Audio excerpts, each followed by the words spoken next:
자리에서 일어나셔서 우리에게 주신 말씀 봉독할 텐데요. 에베소서 4장 4절 한 절 말씀입니다.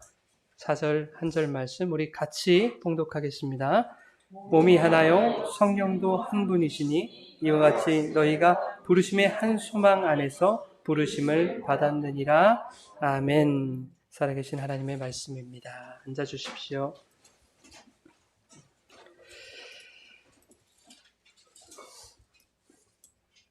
할렐루야. 하나님 아버지와 예수 그리스도로부터 오는 은혜와 평강이 이 시간 여러분 가운데 함께 하시기를 주님의 이름으로 축원합니다. 아멘. 오늘은 말씀 위에 서고 성령으로 하나 되는 교회라고 하는 제목으로 은혜를 나누겠습니다. 여러분, 교회가 추구하는 진리가 몇 개일까요? 진리는 뭡니까? 진리는 말씀이고 말씀이 예수죠. 그러면 교회가 추구하는 진리는 유일합니다. 하나밖에 없어요. 세상이 말하는 진리처럼 어떤 국가나 정당이나 집단의 성향에 따라 취사 선택을 하거나 변경할 수 있는 것이 아닙니다. 필요에 따라서는 진리도 거짓이라고 왜곡해버리는 세상처럼 성경의 진리는 우리의 필요에 따라 선택하고 바꾸고 할 수 있는 것이 아니라는 거죠. 성경의 진리는 세월이 흘러도 변함이 없고 어떠한 상황과 환경에서도 변할 수 없는 것이죠. 그리고 누구도 그것을 변개할 수 없습니다. 성도는 그 유일한 진리를 따르는 사람이에요. 그 진리를 아는 것으로 끝나는 사람들이 아니라 그 진리가 뭔지를 알았으면 그 진리가 요구하는 대로 따라가는 사람입니다. 그러한 성도들이 이 세상을 살아감에 있어서 그 진리에게 요구받는 가치가 있어요. 진리에게 요구받는 가치가 있는데 그것은 말씀에 대한 순종입니다. 예수님이 보여주셨던 죽기까지 순종하시는 그 가치, 그것이 우리에게 요구되는 가치라고 하는 거예요. 예수님이 말씀하셨잖아요. 너희는 나를 따라오라고 얘기하셨잖아요. 그리고 예수님이 어디로 우리를 이끌어 가시냐면 십자가로 이끌어 가셨다고요. 예수님 십자가에서 돌아가셨죠. 그리고 부활하셨잖아요. 그러니까 그 진리를 알고 따르는 너희들도 너희 십자가 지고 죽고 나와 함께 부활해라 라고 하는 그 진리에 따라가는 자들이 우리 성도들이다 하는 것입니다. 자, 그런데 그 말씀, 그 진리에 순종해야 된다는 그 성도가 가져야 할 기본적인 가치관, 세계관, 이것들이 오늘날 교회에서는 비현실적인, 그저 이상적이고 추상적인 어떤 개념 정도로 치부되고 있지 않나 이런 생각을 해보게 됩니다. 교회의 본질이라는 것이 자꾸만 무너지고 있잖아요.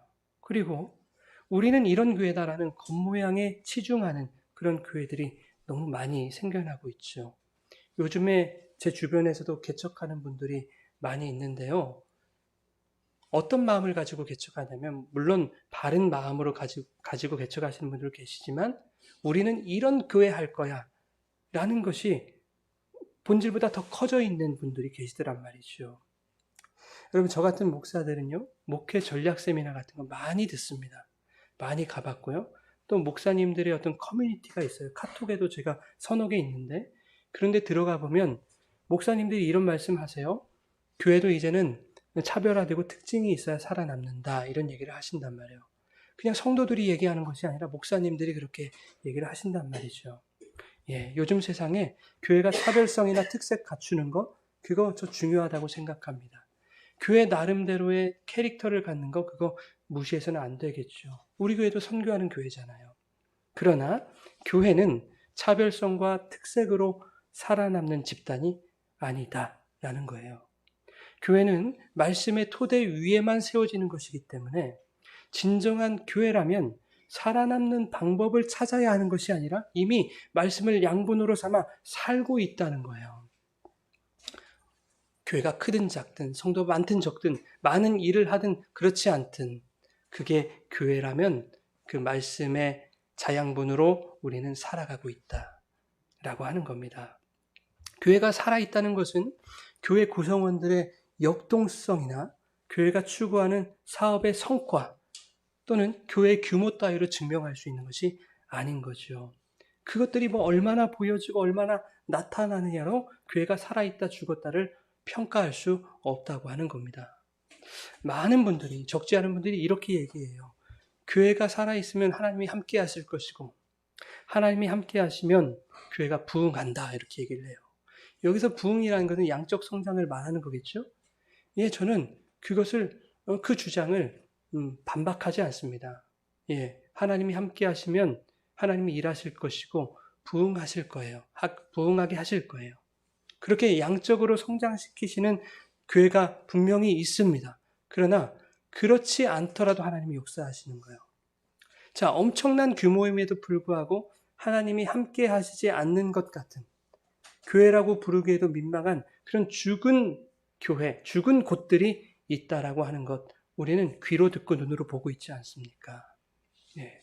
뭐 이름을 대면 다들 아실 만한 그런 교회들, 굳이 이름 대지 않겠습니다만, 여러분, 차별화되고 특색이 넘치고 사람이 넘치고 돈이 넘쳐서 꽤 성공한 것처럼 보인다 할지라도 말씀과 진리라는 그 본질을 잃었다면 과연 그곳에 하나님이 계시겠는가? 그곳에서 하나님이 일하시겠는가? 여러분 어떻게 생각하십니까? 이런 교회가 되자라는 목적만 살아있다면 그것은 살아있는 교회가 아니라 그냥 세상 조직이나 집단에 불과한 것이다. 저는 그렇게 생각을 합니다. 사람도 마찬가지요. 나 신앙생활하면서 이런 사람이 돼야지 라고 하는 것만 남으면 그는 신앙인이 아니라 그냥 종교인에 불과한 거예요. 그 종교를 통해서 나의 어떠함을 좀 취해보고자, 내가 원하는 것을 성취해보고자 하는 그런 생각으로 종교 생활하는 것에 지나지 않겠다라는 것입니다. 오늘날 많은 교회들이 살아남기 위한 방법을 연구해요.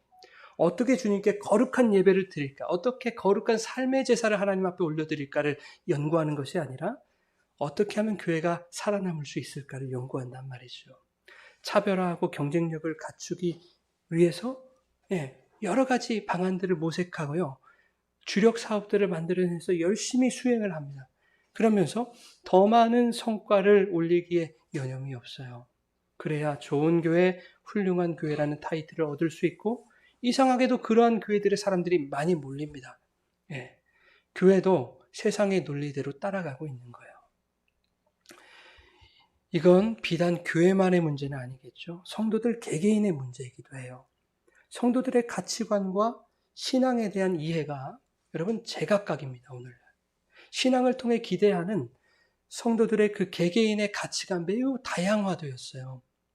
왜 교회를 다니고 신앙을 가집니까? 라는 질문에 요즘 젊은 세대들이 어떻게 대답하는지 한번 들어보세요. 신앙을 가져야 더 착하게 살 것 같아서, 그래야 그렇게 착하게 살아야 복을 얻을 것 같아서, 그래서 신앙을 가진다는 거예요. 여기서 신앙이라는 것은 기독교 신앙을 말하는 겁니다. 자, 신앙의 힘으로 인간의 부족함과 결핍을 채울 수 있을 것 같아서, 내 힘으로, 내 능력 밖의 일들을 신앙의 힘으로는 채울 수 있을 것 같아서, 그래서 신앙을 가진다는 거예요. 신이라는 절대자가 있는 것 같긴 한데 그를 인정해주지 않으면 내가 화를 입을 것 같아서 그래서 신앙을 선택했다. 신앙을 통해서 성숙한 인격과 성품을 고양하기 위해서 그래서 신앙을 가졌다. 세상에서 지치고 상한 마음, 그렇게 고통당한 그 정신에 어떤 카타르시스를 주기 위해서, 쉽게 말해서 스트레스 해소하려고 신앙을 가지게 되었다. 이렇게 대답들을 한단 말이죠. 적지 않습니다. 여러분, 이것들에는요 본질이 없죠. 예수를 왜 믿어야 되는지에 대한 본질이 여기서 빠져 있어요. 그 믿음을 통해서 믿는 자에게 주어질 약속과 상이라는 것이 무엇인지 궁금해하지도 않죠. 그것에 대한 기대와 소망도 없어요. 문제는 뭐냐면 교회가 본질이 빠진 그릇된 신앙에 대한 그들의 잘못된 기대를 모두 수용하고 있다는 거예요. 사람들 떠나가면 안 되니까. 잘못을 잘못이라고 지적하지 않고 그냥 모든 것을 다 수용하기에만 급급해 하고 있다는 거예요. 여러분, 이런 말들을 많이 합니다. 오늘날 교회에 복음은 없고 기복과 인본주의 강연만 가득하다. 제가 자주 하는 말인데 이거 저만 하는 말이 아니잖아요. 이건 목사님들이 다들 하시는 말이에요. 기복을 말하고 또 인본주의 강연을 강단에서 설파하는 그런 목사님들도 이런 얘기를 하신단 말이에요. 목회자들만 하느냐? 그렇지 않아요. 성도들도 이런 얘기들을 하죠. 그럼에도 불구하고 여전히 교회는 기복을 말하고 인본주의 강연을 포기하지 않습니다. 문제를 지적하는 성도들도 여전히 기복이 좋은 거예요. 그리고 인본주의 강연을 더 듣기 원해요. 더 기분이 좋고 더 감동적이고 더 희망을 가질 수 있고 세상적인 희망입니다. 그런 것을 가질 수 있기 때문에. 여러분, 인본주의는요, 이 기복주의는 사람들의 심기를 불편하지 않게 하면서도 청중들에게 뭔가를 깨닫게 해요. 청중들은 별로 기분 나쁘지 않으면서도 나의 부족함, 나의 연약함을 인정하게 돼요. 또한 뭔가 도전이 되는 기분 좋은 경험을 하게 됩니다. 그리고 그 기분 좋은 경험을 하게 되는 것이 교회라고 인식하게 돼요. 강단에서 인본주의, 기복주의가 설파될 때. 거기에 가끔씩 이렇게 얘기하죠. 이러이러하게 행하면 여러분 복을 얻습니다. 라고 하나 던져주면 나도 조금만 더 열심히 하면 그거 얻을 수 있겠네 라고 하는 잘못된 기대와 소망을 갖는단 말이에요. 그것이 기복주의와 인본주의의 폐해입니다. 여러분, 설교자들은 앞서 말씀드렸듯이 성도들에게 틀린 걸 틀렸다고 분명하게 지적할 수 있어야 돼요. 그런데 그러한 목회적 기능이 오늘날 교회에서 사라졌어요. 그냥 두려운 거예요. 성도들이 떠나지 않기를 바라는 거죠. 성도들의 심기를 건드리지 않으려고 애쓰는 거예요. 사람의 인기를 모으려는 거예요. 그래서 당신들이 생각하고 있는 그러한 가치도 다 우리가 수용합니다. 그건 다 다른 것이니 다름은 다 인정해 주겠습니다. 라고 주장하는 거예요. 교회들이. 나와 다른 상대방을 이해하는 것이 그것이 용서이고 사랑이다 라고 그렇게 가르치면서 하나님의 사랑과 용서의 가치를 인간적인 산물로 그렇게 치부해 버립니다. 교회에서. 여러분, 고작 상대방을 이해하고 덮어주는 것쯤으로 하나님의 사랑과 용서가 설명되면 안 되는 거예요. 이해해주고 용서하는 것, 그것이 용서고 사랑 맞아요. 적어도 우리 세상적인 개념에서는 그것을 용서해줬다, 사랑한다 라고 말할 수 있는 거예요. 그러나 성경적인 개념의 용서와 사랑과는 거리가 먼 거예요. 나중에 그것에 대해서는 우리가 구체적으로 살펴보겠습니다. 자, 그러고는 상대방을 이해하지 못하는 것이 마치 큰 죄악인 양 설교를 하죠. 그래서 성도들로 하여금 연기를 하게 해요. 연기. 속으로는 아닌데 겉으로는 나는 당신을 다 이해했습니다 라고 하는 온화한 표정으로 미소 짓는 연기를 하게 만든단 말이에요. 속으로는 아니잖아요. 네가 나한테 그랬어? 내가 참는 것 같지만 내 속에서는 이를 갈고 있어. 칼을 갈고 있어. 이런 마음들 숨어 있지 않습니까? 여러분, 상대방을 이해하지 말자라는 얘기 아니에요. 다양성을 존중하지 말자라는 얘기 아닙니다. 그러나 그러한 것들을 본질인 양 왜곡하고 있는 교회의 현실을 지금 문제 삼고 있는 거예요. 여러분, 에베소서 2장 18절 말씀 우리 같이 한번 읽어보실까요? 에베소서 2장 18절입니다. 이는 우리들이 한 성령 안에서 아버지 하나님께 나아감을 얻게 하려 하심이라. 아멘. 한 성령 안에서 아버지께 나아감을 얻게 하려 하심이라. 자, 성령은 우리에게 몇 분의 성령으로 오셨어요? 한 성령으로 오셨어요. 그 성령의 주된 사역 중에 하나가 뭐냐면 성도를 하나 되게 하고 교회를 연합하게 하시는 것. 그게 성령의 주된 사역 중에 하나입니다. 그렇게 한 성령으로 말미암아 교회와 성도들이 연합하여서 어떻게 하시려고요? 하나님께 나아가게 하시려고. 방금 읽은 말씀을 주목하여 보십시오. 한 성령 안에서 아버지께 나아감을 얻게 하려 하십니다 라고 말하고 있죠. 이것은 무슨 말과 같아요? 공동체 안에 한 성령으로 하나 되지 못하면 하나님께 나아감을 얻지 못한다라는 뜻이에요. 그러니까 나만 잘해서 된다는 얘기입니까? 아니란 얘기예요. 이 교회 공동체는 연대 책임이에요. 군대처럼. 군대는 한 사람이 잘못하면 다 빠따 맞잖아요. 그래서 우리 주변에 좀 연약하고 저 사람 왜 저래 이런 사람이 있더라도 여러분 잘 보살펴 주십시오. 그들을 떼어놓고 갈 수 없는 거예요. 하나님 앞에 나아가면 얻지 못합니다. 그를 떼어놓고는. 그럼에도 불구하고 여러분, 우리는 이 공동체 안에서 종종 싸우고 욕하고 비난하고 뭐 그런 일들을 해요. 우린 인간이기 때문에. 조금 성숙하다는 사람들도 그 속내를 좀 깊이 들여다보면 본심을 숨기고 아닌 척 연기하는 사람들이 얼마나 많은지 몰라요. 아니, 저도 그러는데요, 뭐. 저도. 그렇게 해야 신앙 좋은 사람으로 인정받을 수 있고, 그러한 노력과 열심은 또 하나님으로부터 인정받을 수 있다라고 생각하는 거예요. 하나님께 인정받으면 그에 상응하는 복주머니 하나쯤 던져주시겠지라고 하는 그런 기복적인, 무속적인 근성이 우리에게 여전히 남아있지 않습니까? 교회가 왜 그렇게 됐을까? 성도들이 왜 그렇게 됐을까? 수많은 원인이 있겠지만 가장 큰 것은 이미 언급한 대로 교회의 본질을 상실했기 때문입니다. 하나님의 말씀이 없고 그 자리에 도덕과 윤리나 권선징악이나 인과율이나 어떤 세상의 어떤 뭡니까? 경제 논리나 힘의 논리, 이것들로 막 포장되어 있어요. 성경이 더 이상 하나님의 말씀으로서의 권위를 지니는 것이 아니라 어떤 위인전이나 이솝우화 수준, 인생을 성공하는 101가지 비결, 이런 책 정도로 이렇게 치부되고 있는 거예요.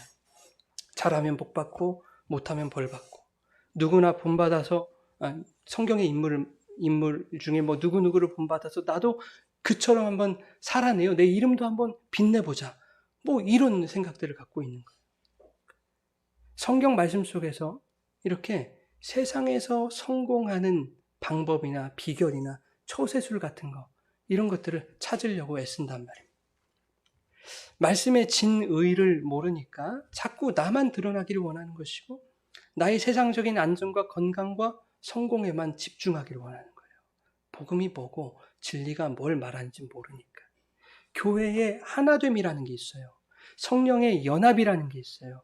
그 의미가 뭔지를 알지 못하고 또 교회들에서 제대로 알려주지 않으니까 그 그리스도와 연합하는 것, 성령과 연합하는 것, 이것 또한 나의 세상적인 성공으로 연결하려고 하는 것이죠. 여러분, 생각하는 바가 다르고 가치관이 다르고 추구하는 바가 다 다른 그러한 이기적인 인간들이 모여있는 곳이 어딘 줄 아세요? 예배당이에요. 물론 세상도 마찬가지겠지만 우린 다 이기적인 존재라고요. 그런 이기적인 존재들 하나하나가 다 모였는데 그들이 이 예배당 안에서 하나 될 수 있겠습니까? 네. 하나로 연합할 수 있는 가능성은 우리의 힘만으로는 불가능하다는 거예요. 아니, 나는 잘하는데? 우리는 꽤 잘한다고 생각이 되는데? 라고 생각이 드십니까? 여러분, 이걸 기억하십시오. 봐주고 참아주고 인내하는 것은 연합이 아닙니다. 그것을 하나 되었다고 얘기하는 거 아니에요. 자, 봐주고 참아주고 인내하고 하는 이런 것들 신앙생활에서 반드시 필요합니다. 분명히 필요한 것들이에요. 그런데 그러한 것들은 한계가 있어요. 한계. 봐주고 참아주다가도 인내심에 한계가 부딪히는 상황이 오게 되면 우리가 하나 되었다고 생각하는, 연합되었다고 생각하는 그 모든 것들이 물거품처럼 다 사라지는 거예요. 그래서 인간 안에는 연합의 가능성이나 근거를 찾을 수 없는 겁니다. 그래서 성령이 우리에게 오신 거예요. 왜요? 성령으로 하나 되게 하시려고. 우리로서가 아니라 성령으로, 성령 안에서 하나 되게 하시려고 성령을 우리에게 보내주신 거예요. 오늘날 교회들이 성도의 연합과 교회의 하나됨에 대해서 오해합니다. 어떻게 오해하냐면 성도의 연합은 성도 간의 연합이라고 오해하는 거예요. 사람 대 사람 간의 연합이라고 오해하는 거예요. 사람과 사람이 연합하는 게 나쁘다라는 의미가 아닙니다. 성령과의 연합을 우리가 그렇게 오해하면 안 된다는 얘기를 드리는 거예요. 자, 그렇게 성도들 상호 간 연합하면 교회가 하나 될 수 있다고 그렇게 생각해요, 사람들이. 근데 그렇지 않아요. 이건 매우 위험한 생각이에요. 연합이나 하나됨은 인간 상호작용이 아니에요. 성령이 빠진 인간 대 인간은 하나 될 가치도 없어요. 연합할 수 있는 가능성도 없어요. 왜 인간 대 인간이 연합할 가치도 없다고 얘기를 하냐면 여러분 사도 바울이요. 자신을 뭐라고 했어요? 나 인간, 죄인. 근데 죄인이에요? 그냥 죄인이에요? 아니요. 죄인 중에 괴수라고 했어요. 죄인 대장. 자, 죄인 대장 둘이 만났어요. 죄인 중에 괴수 둘이 만나갖고 뭐 하겠느냐고요, 여러분. 그들이 연합하여 죄밖에 더 짓겠어요? 사고만 친다고요, 여러분. 그러니 성도들이 상호 간에 자신들의 종교적 지식이나 신앙적 열심으로 이해도 하고 용서도 하고 친절도 베풀어보고 사랑도 한번 해보고 하는 그 모든 것들을 통해서도 인간은 얼마든지 죄를 지을 수 있다라고 하는 거예요. 그게 죄인지 모르고 내가 잘하는 것이라고 오해한단 말이에요. 네. 그런 죄를 지으면서도 나 꽤 괜찮은 신앙이냐 라고 그렇게 종교적인 자부심을 쌓아가고 자기 만족을 취해가는 거예요. 그것이 뭔 줄 아세요? 성령의 인도함을 받지 않는 자의 죄의 열매예요. 그것을 죄의 역사라고 하는 거예요. 뭔가 열심히 하는 것 같아요. 막 용서도 하는 것 같고 나눔도 하는 것 같고 막 사랑도 하는 것 같고 이해도 하는 것 같은데 그게 나를 드러내려는 거였어요. 그것을 죄라고 한다고요, 여러분. 성령의 인도함을 받지 않으면 그 모든 것들이 죄라는 것을 여러분 기억하시기 바랍니다. 여러분, 성도의 연합은 누구와 연합하는 것이냐? 성도의 연합은 성령과 연합하는 거예요, 성령. 그러니까 두 분이 연합하실 때 인간 대 인간으로 연합하는 것이 아니라 두 분 안에 있는 성령 대 성령이 연합하시는 거라고요. 그 연합의 주체가 성령이고 더 이상 나는 없는 거예요. 그죠? 그것을 뭐라고 하냐면 자기 부인이라고 하고 육적 자아의 소멸, 죽음이라고 얘기를 하는 거잖아요. 성령과 연합하면 내가 죽어요. 그러면 성령만 남게 돼요. 내가 그리스도와 함께 십자가에 못 박혔나니 그런 적 이제는 내가 산 것이 아니잖아요. 내 안에 그리스도께서 사셨다고 얘기하잖아요. 그와 같은 이치인 것이죠. 그러니 내 안에 있는 성령과 상대방 안에 계시는 그 성령이 한 성령이므로 그 성령이 연합하시는 거예요. 그 성령으로 말미암아 성도가 하나 되고 교회가 하나 되는 거예요. 그렇게 되어질 때 성도는 드디어 하나님의 목적과 뜻을 알고 따르게 되어 있습니다. 나의 육적 자아가 사라졌잖아요.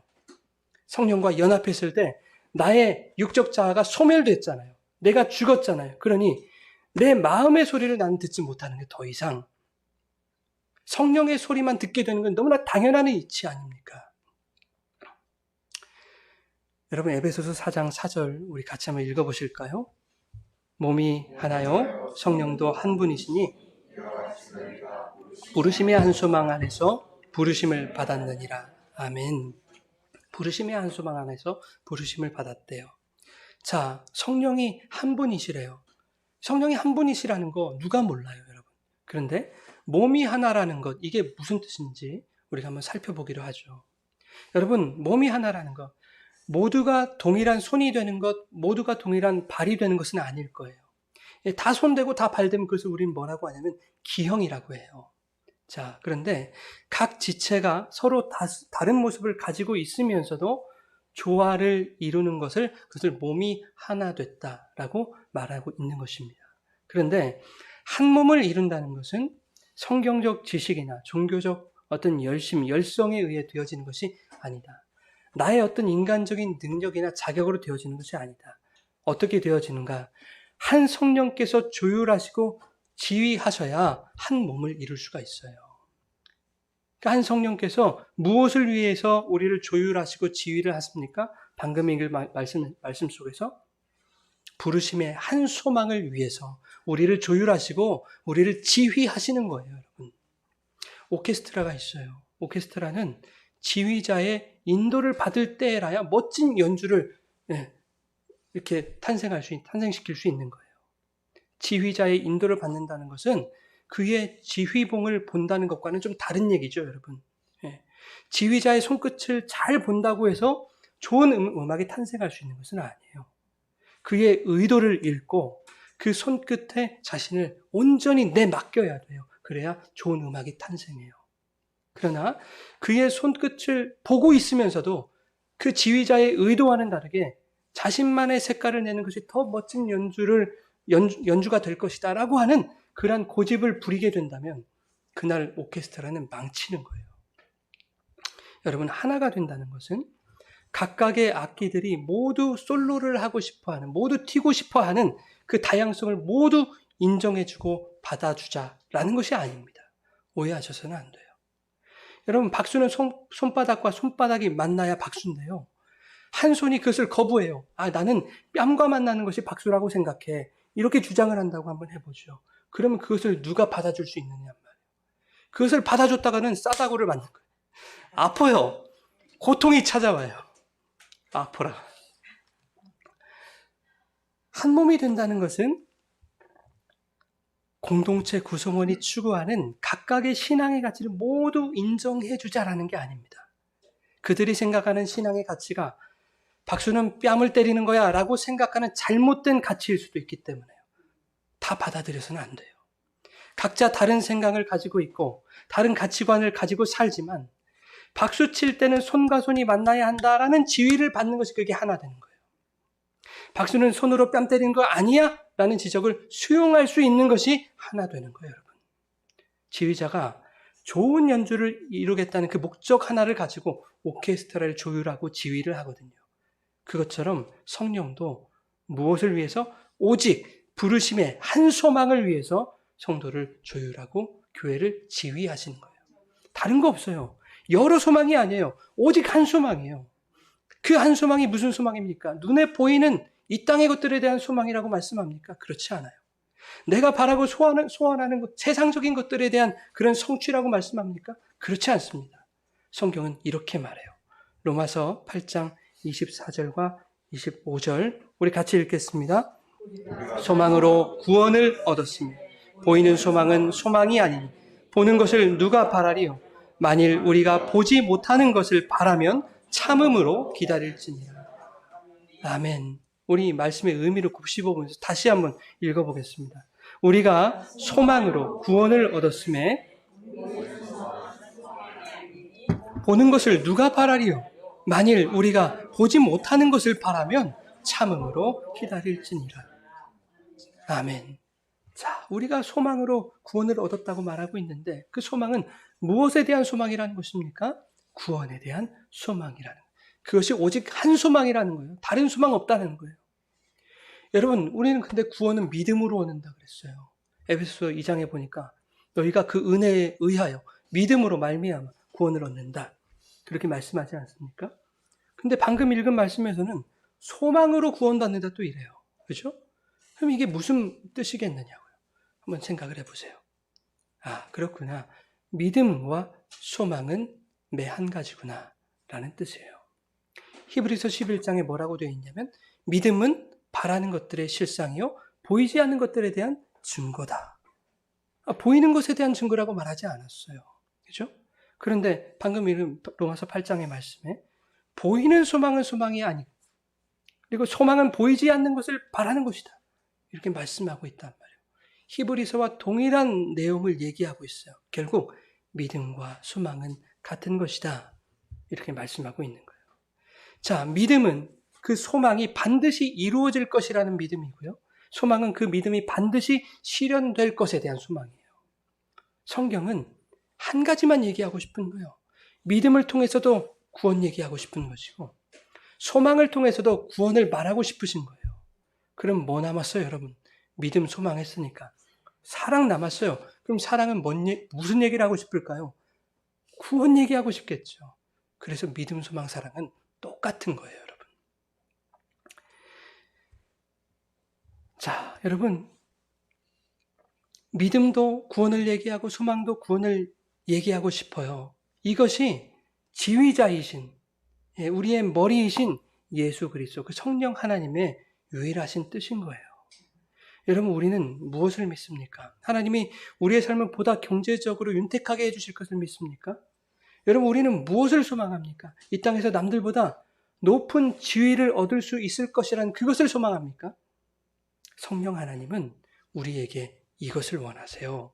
세상에 수많은 가치가 있고 그 가치들이 수많은 목적지를 너희에게 제시하고 있지만 나를 돋보이게 하고 나를 차별화하여 나에게 경쟁력이 되어줄 것 같은 그런 세상의 지위를 거부하고 성령의 지위만을 따를 때에 그 자들에게 반드시 구원이 주어질 것이다라는 그것을 믿기 원하시는 거예요.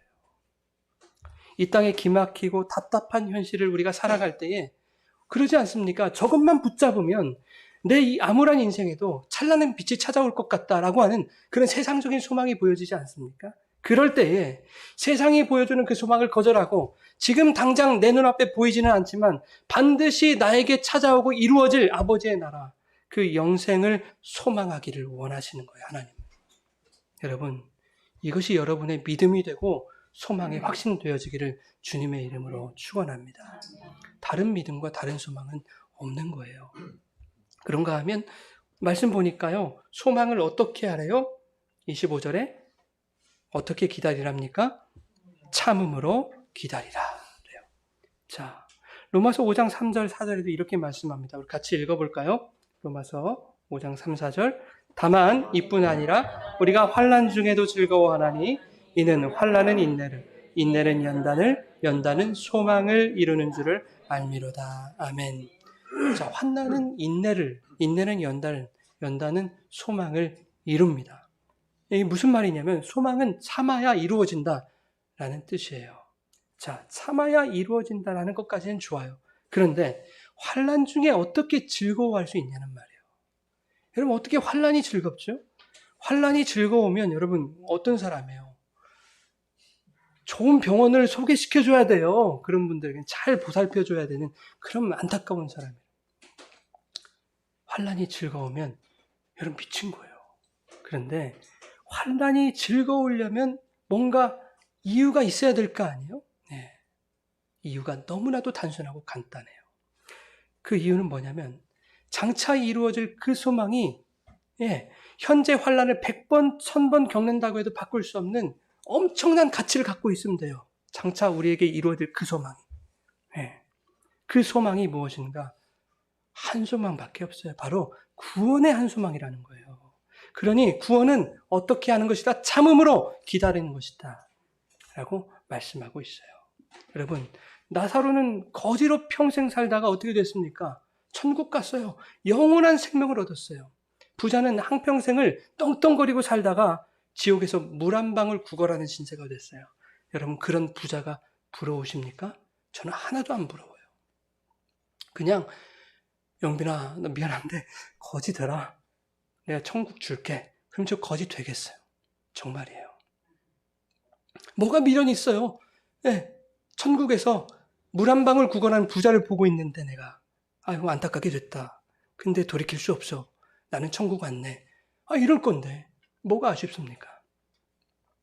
여러분, 구원의 소망이 얼마나 기쁘고 감격적이며 영광스러운 것을 우리가 안다면 환난이나 인내나 연단에도 성도는 웃을 수 있는 거예요. 힘들고 어렵죠. 눈물도 나죠. 그런데 우리 신앙의 깊은 골방에는 웃음이 자리 잡고 있어요. 기쁨이 자리 잡고 있는 거예요. 기쁨의 칼을 갈고 있는 거예요, 우리는. 하나님께서 그 아들 예수 그리스도를 이 땅에 보내셔서 우리 눈에 지금 당장 보이지 않는 그 하나님 나라를 독생자를 죽이시는 그 사랑의 확증으로 나타내신 거죠. 그렇게 확증하신 사랑을 무엇으로 지금 설명하고 있냐면 오늘 본문이 믿음과 소망으로 설명하고 계신 거예요. 자, 로마서 5장 5절과 8절 우리 의미를 생각하면서 한번 천천히 읽어보겠습니다. 소망이 없군요. 또 사라졌네요, 저게. 자, 제가 읽어드릴게요. 아니, 이건 찾아서 같이 읽는 게 좋을 것 같아요, 여러분. 로마서 5장 5절과 8절. 여기 나와 있습니다. 네, 나와 있습니다. 한번 같이 읽어보시죠. 소망이 우리를 부끄럽게 하지 아니함은 우리에게 주신 성령으로 말미암아 하나님의 사랑이 우리 마음에 부은 바 됨이니 우리가 아직 죄인 되었을 때에 그리스도께서 우리를 위하여 죽으심으로 하나님께서 우리에 대한 자기의 사랑을 확증하셨느니라. 아멘. 자, 여러분, 소망이 우리를 부끄럽게 하지 않는데요. 소망이. 근데 왜 그러냐면 하나님의 사랑이 우리 마음에 부어졌기 때문이라고 말하고 있어요. 하나님의 사랑은 나를 위해 독생자 예수 그리스도를 죽이신 사랑이죠. 아들까지 죽이신 그 사랑이 여러분 우리에게 부어진 거예요. 근데 생각해 보세요. 아들의 그 목숨은 사람 목숨입니까? 아니에요. 신의 목숨이에요. 따지자면 그렇다 그 말입니다. 하나님의 목숨이에요. 그 하나님과 바꾼 사랑을 우리가 받았다 그 말입니다. 그러한 자들이 무엇이 부끄럽겠는가 말씀하고 있어요. 돈이 없어 부끄럽겠는가? 건강이 없어 부끄럽겠는가? 성공하지 못해서 부끄럽겠는가 말이죠. 그럴 수 없다는 거예요. 더구나 그 사랑이 나를 구원했다라고 한다면 설사 나에게 찾아오는 것이 부끄러움이라 할지라도 기꺼이 감당할 수 있어야 되는 거 아니겠습니까? 여러분, 앞선 로마서 8장 말씀에 소망으로 구원을 얻는다 이렇게 말씀했어요. 그런데 그 구원은 내 죄를 속하시기 위해 십자가에서 죽으신 대속의 은총이고 그것은 바로 하나님의 사랑의 확증이다 이렇게 말씀하셨어요. 5장 8절에 보니까 뭐라고 해요?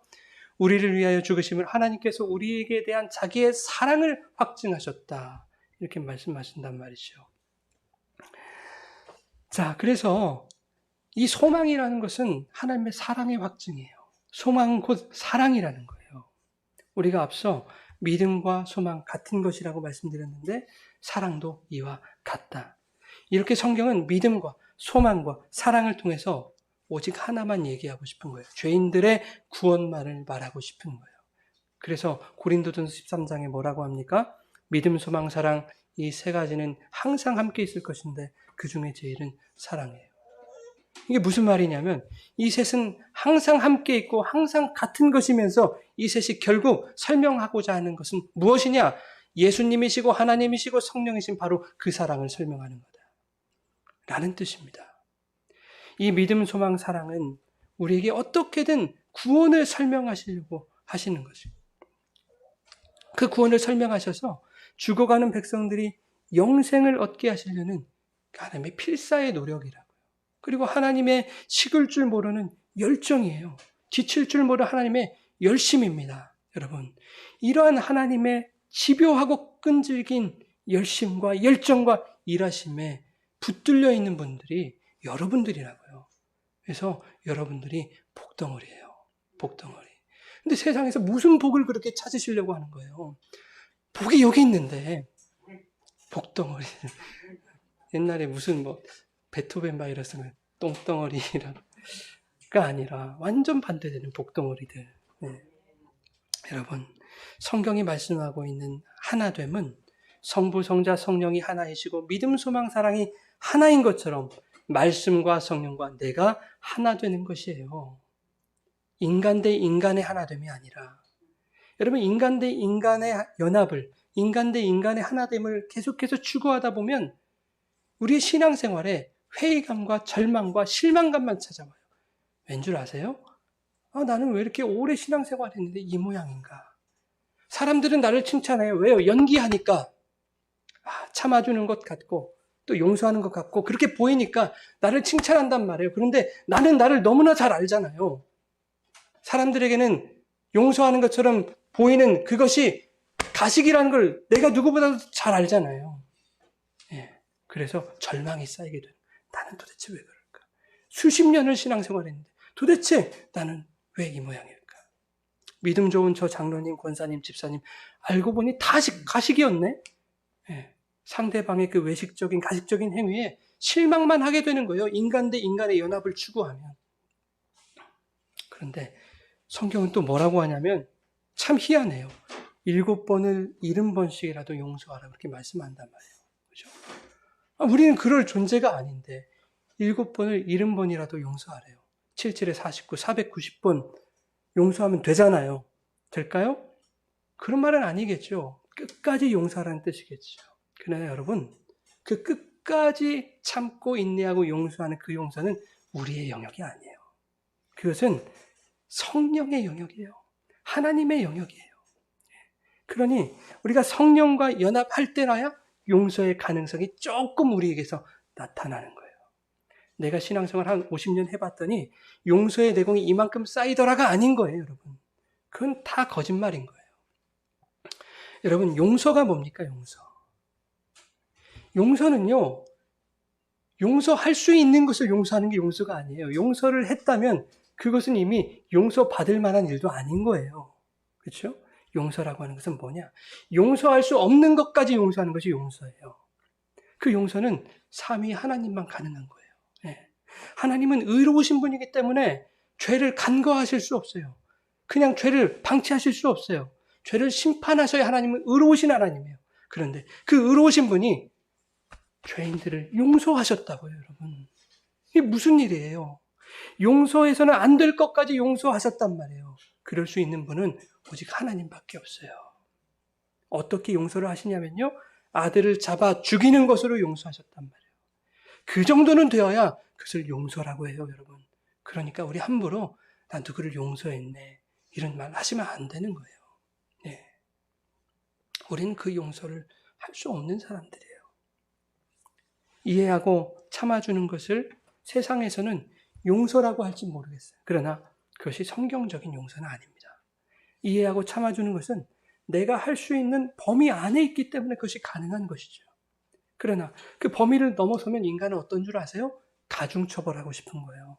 예전에 용서하고 넘어가 줬던 것, 그것까지 다 불러오는 거예요. 다 소환하는 거예요. 다 소급해서 적용하는 거예요. 이 맛 좀 봐라. 이 못된 놈. 내가 그렇게 참아주고 인내해줬는데 지금 네가 나한테 이래? 그리고 다 받아라.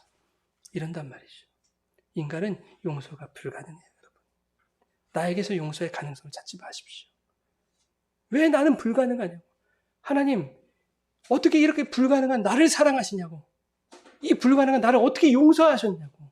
감사하다고. 그게 주님 앞에 나아가는 거예요. 그리고 하나님, 여전히 불가능한 나를 용서해 주세요. 그렇게 용서를 구하는 것이 용서입니다, 여러분.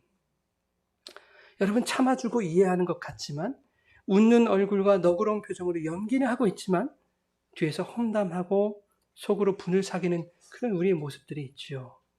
네, 있어요. 저도 있어요. 그러면서 다른 사람들에게는 용서하는 것처럼 보이고 싶은 우리의 가식, 우리의 외식하는 모습들이 있단 말이에요. 근데 여러분, 저는 차라리 불편한 마음 드러내면서 표현하는 것, 지지고 보는 편이 더 낫다, 이렇게 생각하는 사람이에요. 그렇다고 아무 일에나 막 싸움딱처럼 막 싸우라는 얘기가 아니에요. 참고 인내하고 기다리고 하는 거 필요합니다. 그런데 내 영역 밖에 있는 것들은 표현하시는 게 더 우리의 정신 건강에 더 이롭겠다. 네. 적어도 하나님을 속이는 일이 아니니까 그 연약함을 들고 하나님 앞에 나아가시라는 거예요. 예. 여러분, 그가 성도라면요, 자신의 연약하고 부끄러운 그런 모습들 들고 하나님 앞에 나아갈 것이기 때문에 그렇게 표현하고 지지고 볶는 것도 괜찮겠다. 저는 그렇게 생각합니다. 부끄러운 자신의 실체를 들고 성령의 도우심을 구할 때 성령께서 그의 연약함을 먼저 용서하실 거예요, 여러분. 네. 그래서 성령이 용서하신 그 용서의 마음을 나로 하여금 품게 하시는 거예요. 그렇게 용서를 경험한 자는 어떻게 될까요? 상대방에게 가서 내가 너를 용서할게라고 하겠습니까? 아니요. 미안해. 나를 용서해줘. 그렇게 용서를 구하고 용서받기를 원하는 거예요. 그것이 그리스도인의 용서입니다. 용서는 내가 하는 게 아니에요. 용서는 받는 것입니다. 그 용서가 우리 안에 일어날 때 그것이 연합인 거예요. 성령이 하나 되게 하시는 연합. 그렇게 되면 인간 대 인간이 연합하지 않아도 그들 안에 있는 한 성령이 연합하실 거란 말이죠. 그러한 연합이 일어날 때 우리 성도들은 이렇게 바뀌어요. 상대방의 가식과 교만함과 연약함을 보면서도 이제 뭔가 쓴소리 안 하게 되고요. 이렇게 시선이 바뀝니다. 나도 그와 다르지 않는 존재다라는 것을 깨닫게 되는 거예요. 그를 보고 나를 발견해요. 나도 똑같은 사람이네. 그럴 때 상대방을 긍휼히 여기는 마음, 그리고 그를 위해 기도할 수 있는 마음이 우리 마음 가운데 생겨나는 거예요. 왜요? 그의 처지가 내 처지니까. 네. 그를 보고 나를 깨달으면 그것이 용서이고 그것이 사랑이다라는 것입니다. 그 용서와 그 사랑은 성령과 연합할 때만 찾아와요, 여러분. 그런데도 성도와 교회의 그 연합을 설명할 때 이 교회들에서 하나님과 성령과의 그 관계보다는 인간 대 인간의 관계를 더 치중하여 설명한단 말이에요. 기독교는 관계의 종교입니다. 막 말하면서 서로 사랑하세요, 용서하세요, 이해해 주세요, 참아주세요. 막 그렇게 하세요를 강요한단 말입니다. 그것으로는 온전한 연합이 되지 않아요. 물론 필요한 것이겠습니다만 여러분 교회는 본질을 가르쳐야죠. 본질이 무너지면 여러분 드러나는 것으로는 성도의 신앙이 세워질 수 없고 교회가 설 수 없는 것이죠. 말이 성경 공부지, 구역 모임, 제자 양육이지, 하나님과 관계 설정에 중점을 두지 않고 어떻게 하면 성도들 모이게 할까? 어떻게 하면 모여서 일하게 만들까? 어떻게 하면 시스템을 정착시켜서 일하는 교회로 보여지게 할까? 어떻게 하면 성도들이 이동하지 않고 잘 정착하게 할까? 이런 것들에 몰두해요, 교회가. 그래도 필요 없는 건 아니겠지만 그건 본질이 아니라고 하는 거예요. 이런 것들로는 교회가 세워지질 않아요, 여러분. 성도들도 마찬가지예요. 교회 일에 열심을 내어 섬기고 헌신하는 건 여러분 그게 왜 중요하지 않겠습니까? 매우 중요한 일이에요. 여러분 열심을 내세요. 열정을 부리십시오. 헌신하고 봉사하세요. 그러나 그것만으로는 하나님과의 관계가 바르게 세워지지 않는다라는 것입니다. 신앙 좋은 사람인 것처럼 보여지고 싶은 마음에 억지로 참고 인내하는 것, 그거로는 사람과 사람이 하나 될 수 없어요. 지체와 지체가 연합할 수 없는 거예요. 오히려 화병이 나요, 나중에. 끝도 없는 자괴감에 빠지게 됩니다. 나는 왜 이 모양인가? 나는 나를 알고 있는데. 여러분, 교회는 사람과 사람의 친교의 장이기 이전에 하나님과의 소통의 장, 성령과 만나고 교감하는 장이 되어야 돼요. 여러분, 이 교회에서요, 말씀을 통해서 하나님 만나시고 성령을 체험하시기 바랍니다. 그 말씀이 내 삶 속에 등불이 되어진 그런 경험을 여러분 이 교회, 이 예배, 우리의 공동체를 통해서 경험해 나가시기를 간절히 부탁드려요. 그 말씀 위에 굳게 설 때 성령은 우리 안에서 말씀으로 역사하실 거예요. 성령은 말씀으로 역사하세요. 말씀으로 역사하신다는 무슨 뜻이냐면 말씀대로 살아갈 수 있는 힘과 능력을 부어주신다는 뜻이에요. 순종의 제사를 드릴 수 있도록 우리의 인생을 붙들어 주시고 능력 주신다는 의미입니다. 그렇게 말씀 위에 우리가 서면 성령께서 우리의 인생을 책임져 주신다는 그 감격이 무엇인지를 우리가 깨닫게 될 거예요. 그것은 무엇으로 바꿀 수 없어요. 억만금을 준다고 해서 바꿀 수 없어요. 여러분, 그 성령께서 우리의 삶을 이끌어 가실 때 성령과 연합하여 사는 삶이 얼마나 기쁘고 안전하며 복된 삶인지, 성령과의 연합이 성도들 간에 어떠한 용서와 화평을 낳고 또 그들을 어떻게 연합하게 하시는지 그 놀라운 은혜의 역사를 여러분 우리 모두가 경험하게 되는 그런 저와 여러분 되시기를 주님의 이름으로 간절히 축원합니다. 아멘. 우리 같이 찬양하실 때 하나님